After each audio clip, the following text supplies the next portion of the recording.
मित्रों नमस्कार।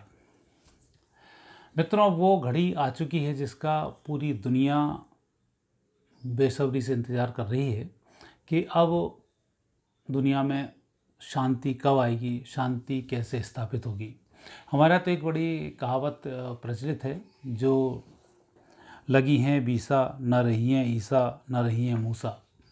ये एक किंवदंती भी इसको कह सकते हैं, कहावत भी इसको कह सकते हैं। और भारत के धर्म के मूल बातों को यदि कहें तो इसको हम सत्य भी कह सकते हैं।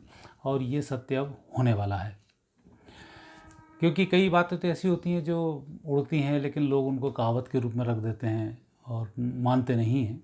लेकिन अब इस कहावत को आपको मानना पड़ेगा। अब दूसरी स्थिति है शनि का राशि परिवर्तन। बहुत सारे वीडियोस अब आ रहे हैं शनि के राशि परिवर्तन पर। अब यह शनि का ही राशि परिवर्तन नहीं है, यह है सृष्टि का परिवर्तन। अभी के जो ग्रह योग हैं वो ग्रह योग बहुत स्पष्ट संकेत दे रहे हैं कि आने वाले बहुत जल्दी आप बड़े बुरे दिन देखने वाले हैं और आने वाले समय में बहुत सी नेगेटिव स्थिति बनने वाली है। लेकिन प्रकृति की दृष्टि से बहुत शो होने वाला है और प्रकृति नए सिरे से नए स्वरूप को आने वाली है। ये ग्रह योग यहाँ बताते हैं। अभी की जो घटना है, इस घटना को हम ये नहीं कह सकते कि कुछ छोटी मोटी बातें चल रही हैं। जो राशि परिवर्तन हो रहा है, ये राशि परिवर्तन एक तो यूँ ही नहीं हो रहा है। मीन राशि में कई बार शनि आता है, लेकिन परिस्थिति कैसी है। इधर मीन राशि का परिवर्तन होता है, शनिवार का दिन होता है, शनिश्चरी अमावस्या होती है, सोमवती शनिश्चरी, इन अमावस्याओं का बड़ा महत्व होता है और हिंदी नववर्ष का शुभारंभ होता है। राजा विक्रमादित्य के टाइम पर नए कैलेंडर का नए सिरे से पूरा अध्ययन हुआ और अध्ययन होने के बाद एक स्थिति निर्मित हुई कि विक्रम संवत शुरू किया जाए। और विक्रम संवत की जो शुरुआत हुई वो शुरुआत सृष्टि की शुरुआत मानी जाती है और उसके अनुसार ही जो भी परिवर्तन सूर्य सिद्धांत में दिए गए हैं वो परिवर्तन अब पूर्ण रूप से सत्य साबित होने जा रहे हैं 29 तारीख के बाद। मतलब जो नया साल आने वाला है ये ज़बरदस्त साल आने वाला है और नव वर्ष पर हम गुड़ी पड़वा के रूप में नए साल को मनाते हैं। नए साल से ही देवी के जागरण का समय शुरू हो जाता है और नए साल के शुभारंभ में ही भगवान श्री राम का जन्मोत्सव मनाया जाता है। ये सब घटनाएं अब यूं ही नहीं घट रही हैं। लग्न भी देखें, शनि का जो परिवर्तन का लग्न है, तुला लग्न में शनि का परिवर्तन होगा और तुला लग्न बैलेंस का लग्न है। अभी तक स्थिति थी, अभी विधर्म बहुत फैला हुआ था, सारे नियम उटपटांग चल रहे थे। जैसे महाभारत के युद्ध में जब बात करते थे पांडवों से तो दुर्योधन बोलता था तुमने ये नियम तोड़ दिया, तुमने ये तोड़ दिया। और जब पांडव बोलते थे तुमने अर्जुन ने कहा मेरे पुत्र को घेर कर मारा, तो उस समय दुर्योधन ने कहा कि ये मेरा नियम है, शत्रु जहाँ भी मिले जैसे भी मिले उसे मार दो। तो अभी तक की जो संस्कृति पिछले 2000 वर्षों से चली आ रही है वो संस्कृति यही थी कि शत्रु को कैसे भी नाश किया जाए, चाहे नियम हो चाहे ना हो। और अब जो संस्कृति आ रही है ये पांडव संस्कृति का शुभारंभ इस शनि से हो रहा है। अब यहाँ जो मरेगा वो नियम से ही मरेगा। अभी आपने देखा भारत के जज साहब के यहाँ पर रुपए जले पाए गए, करोड़ों रुपए। अब कोई गिफ्ट में तो उनको दे के गया नहीं होगा, कई न्यायों को न्याय में परिवर्तित किया होगा, भारत के संविधान की धज्जी उड़ाई होंगी, न्यायपालिका की धज्जी उड़ाई होंगी, तब इनके पास पैसे आए। लेकिन शनि की स्थिति से ये सब बाहर आना शुरू है, बड़े बड़े लोगों के पैसे बाहर आना शुरू हो रहे हैं। तो जो अंदर छिपा हुआ पाप है अभी बाहर आ रहे हैं। ये सारे पापी, चाहे मजिस्ट्रेट हों, चाहे मंत्री हों, चाहे बड़े अधिकारी हों और चाहे बड़े व्यापारी हों, सब नष्ट होने की कगार पर हैं। अब इनके लिए बहुत बड़ा समय बचा नहीं है, सिर्फ वही बचेगा जो भगवान का भक्त होगा। क्योंकि अब जो समय परिवर्तन हुआ है, इस समय में नारायणी जो सेना होती है वो सेना तो कमाल संभालती है और पूरी दुनिया में वही नारायणी सेना होती है जो पूरी दुनिया को नेस्तनाबूद करके नई संस्कृति का उदय करती है। भगवान राम के सामने जो नारायणी सेना थी वो बंदरों के रूप में थी, रीछ भालुओं इनके रूप में थी। और वही नारायणी सेना भगवान कृष्ण के समय में जब थी तब कौरवों की तरफ से युद्ध लड़ रही थी। लेकिन चूंकि नारायणी सेना के बारे में आप पढ़ोगे कहीं तो मालूम पड़ेगा कि उसके अंदर बहुत सारी पावर्स होती हैं। नारायणी सेना इतनी कमज़ोर नहीं है। दुर्योधन यूं ही खुश नहीं हुआ था नारायणी सेना को लेकर।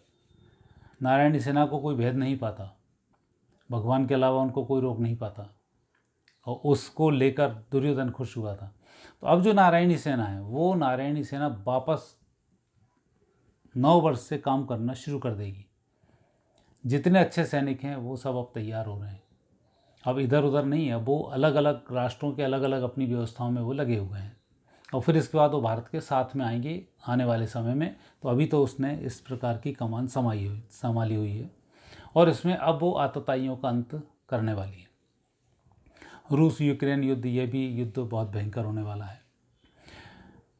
स्थिति यह है कि जब भी प्रकृति में परिवर्तन होता है तब ग्रहण का सूर्य का कोई ना कोई संबंध जरूर आता है।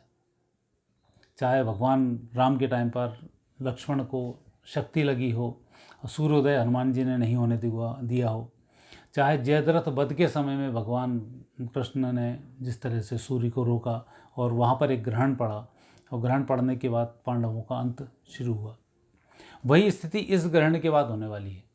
अभी जो 29 तारीख को ग्रहण पड़ेगा ये 2:20 से पड़ना शुरू होगा और यूरोप, अफ्रीका, आधा एशिया, नॉर्थ ईस्ट अमेरिका, इन सब में अब बहुत नेगेटिव स्थिति यहाँ पर होने वाली है।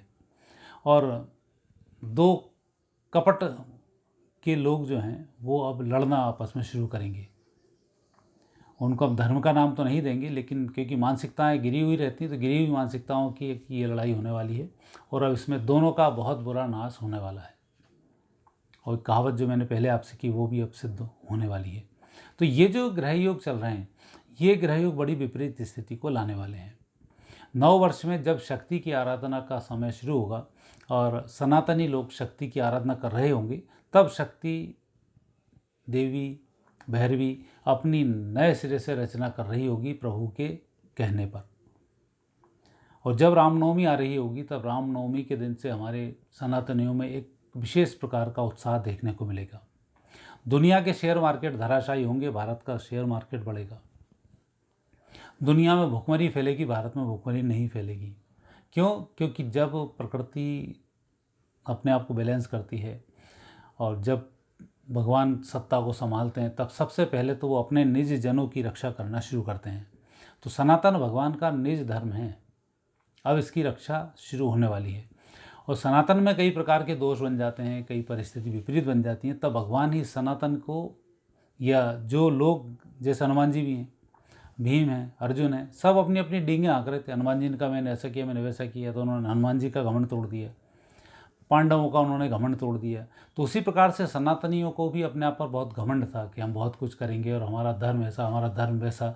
साइंस से उनका लेना देना नहीं था, सिर्फ एक डींगे हाँकता है कि हम ऐसा कर सकते हैं, यहाँ से उड़ के वहाँ से आ सकते हैं। जहाँ विज्ञान नहीं होगा तो वहाँ आनंद की प्राप्ति नहीं होगी।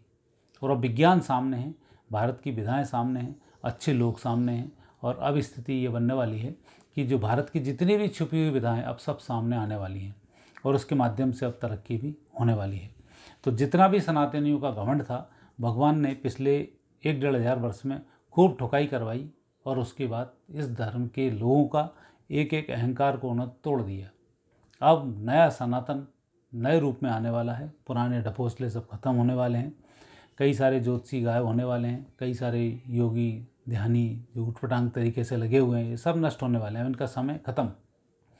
अब जो समय शुरू हो चुका है, अब वो दृष्टा बन के देखने का समय है। अब कर्म वर्म सब खत्म, अब आप धृतराष्ट्र हैं संजय की आंखों से, अब आप आने वाले समय को देखें और भगवान का स्मरण करना नहीं भूलें, देवी का स्मरण करना नहीं भूलें।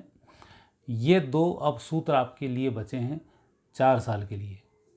आपने कुछ भी नेगेटिव किया धराशायी हो जाओगे। अभी तक लोग बोलते थे ना आज हमने गलत किया, कल हमें परिणाम मिलना चाहिए। अब देखेंगे आप कि गलत करते ही परिणाम कुछ दिन के अंदर आपके सामने होंगे।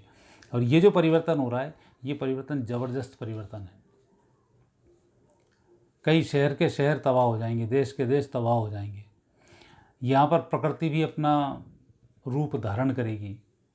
जो विध्वंसात्मक होगा उसमें भी पंच तत्व होंगे, वो पांचों तत्व अपने अपने हिसाब से तबाही मचाएंगे। तो ये स्थिति अब निर्मित होने वाली है। और ये ग्रह योग जो बन रहे हैं ये ग्रह योग 5000 वर्ष की बात के हैं, प्रकृति के परिवर्तन के हैं। बहुत सारी चीज़ें इसमें हैं, जैसे सूर्य ग्रहण का ही पड़ना, तुला लग्न में नपितुली व्यवस्थाओं का होना, नए साल का शुरू होना, शनिश्चरी अमावस्या के दिन शुरू होना, अमावस्या से फिर सृजन का समय शुरू होना और शक्ति की पूजा का पर्व का शुरू होना। तो ये सब संकेत यूं ही नहीं है। विश्व युद्ध का जिस तरीके से चलना, लोगों का पागल हो जाना, बड़े बड़े, अब आप चारों तरफ देख रहे हो, टर्की का मैंने बताया था शांति चल रही थी, लड़ना शुरू करेगा, खलीफा के खिलाफ विद्रोह शुरू हो गया। बांग्लादेश पाकिस्तान मिलने का सोच रहे थे, अब ये दोनों भूखमरी की कगार पे होंगे और ये दोनों भुजाएं मिलेंगी। बांग्लादेश पाकिस्तान भारत का हिस्सा बहुत जल्दी होने वाले हैं, ये स्थिति बनती है। और आधे से ज़्यादा चीन नष्ट होगा, चीन के कई टुकड़े होने की स्थिति बनती है और अरुणाचल भारत का हिस्सा होगा, तिब्बत भारत का हिस्सा होगा।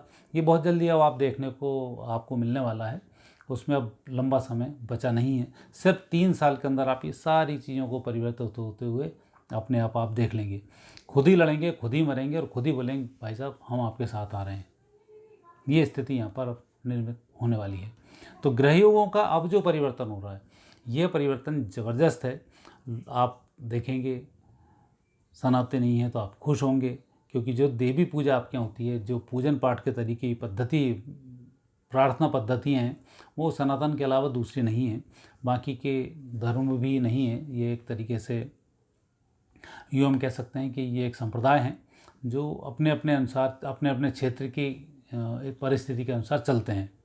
क्योंकि जहाँ दया नहीं होगी वहाँ कोई धर्म नहीं होगा। धर्म का प्रथम सूत्र ही दया है, धर्म का द्वितीय सूत्र प्रेम है, तृतीय सूत्र में फिर आनंद की प्राप्ति होती है।